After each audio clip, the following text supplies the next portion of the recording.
আসসালামু আলাইকুম। আশা করি আপনারা সবাই ভালো আছেন। আল্লাহর রহমতে আমরাও সবাই ভালো আছি। আজকে আমরা একটি বিয়ে বাড়িতে গিয়েছিলাম।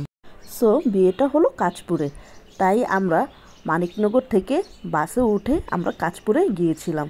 কিন্তু শুক্রবারের দিন বিশ্বাস করেন অনেক জ্যাম ছিল। এই মানিকনগর থেকে কাঁচপুরে যেতে যেতে প্রায় আমাদের 2 ঘন্টার মতো সময় লেগেছিল। অনেকক্ষণ অপেক্ষা করার পর বাস এলো।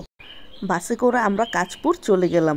কাঁচপুরে নেমে আমার প্রিয় বোম্বাই মরিচ দেখতে পেয়ে কিনে নিলাম। আর এই বিয়ের অনুষ্ঠানে আমি, হামজা, আবির এবং আমার বাবা মা গিয়েছিলাম। এটা আমার ফুফাতো ভাইয়ের মেয়ের বিয়ের অনুষ্ঠান ছিল। অটো রিক্সায় যেতে যেতে হামজা আর আবির অনেক দুষ্টামি করছিল। তো গাড়ি থেকে নেমে আমরা বিয়ে বাড়ির দিকে রওনা হচ্ছি। সামনে আমার আবির, হামজা এবং আমার বাবা মা আমার পাশেই ছিল। বাসে আসার সময় আবিরের একটু বমি বমি ভাব ছিল, তাই আবির আচার খাচ্ছিল। আপনাদের সাথে কথা বলতে বলতে বিয়ে বাড়িতে চলে আসলাম। বিয়ে বাড়িতে এসেছি, বিয়ের খাবার দেখানো হবে না এটা তো কোনো কথা নয়। তো আবিরকে আমি মোবাইল দিয়ে উপরে পাঠিয়ে দিয়েছিলাম। বিয়ের অনুষ্ঠানটা মূলত হয়েছিল ছাদে। ছাদটা খুব সুন্দরভাবে গোছানো ছিল।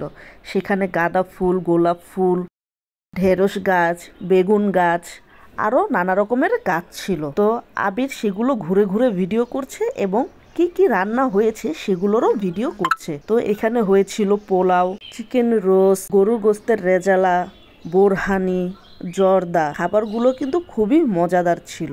আর আমার ভিডিও যদি আপনাদের ভালো লেগে থাকে তাহলে please like, comment and subscribe করে পাশে থাকবেন। বেল আইকনটি অন করে সাপোর্ট করবেন। আপনারা যদি সাপোর্ট না করেন তাহলে আমি আমার এই চ্যানেলকে অনেক দূর পর্যন্ত নিয়ে যেতে পারবো না। গাছে কি সুন্দর ঢেঁড়স এবং বেগুন হয়েছে। চলুন প্যান্ডেলটা কিভাবে সাজানো হয়েছে তা আপনাদের দেখিয়ে দেই। মূলত বিয়ের অনুষ্ঠানটা ছাদে হয়েছিল। ছাদের এক পাশে প্যান্ডেল সাজানো হয়েছিল এবং অপর পাশে রান্নাবান্না হয়েছিল। আমরা দুপুর 2টার দিকে খেতে বসেছিলাম। মূলত চলন এসেছিল 4টার দিকে। তো জামাই এসেছে, জামাইয়ের ভিডিও নেব না তা তো হয় না। এই যে নতুন জামাই দেখে এবং মেয়েকে দেখে আমরা রওনা দিয়ে দিয়েছিলাম বাসার উদ্দেশ্যে। জামাই দেখে আমরা 5:30টার দিকে বাসার উদ্দেশ্যে রওনা হয়ে গিয়েছিলাম। দেখেন ভাইয়ের কোলে ভাই কি সুন্দর নিশ্চিন্তে ঘুমাচ্ছে, পাশে আমার বাবা বসে আছে।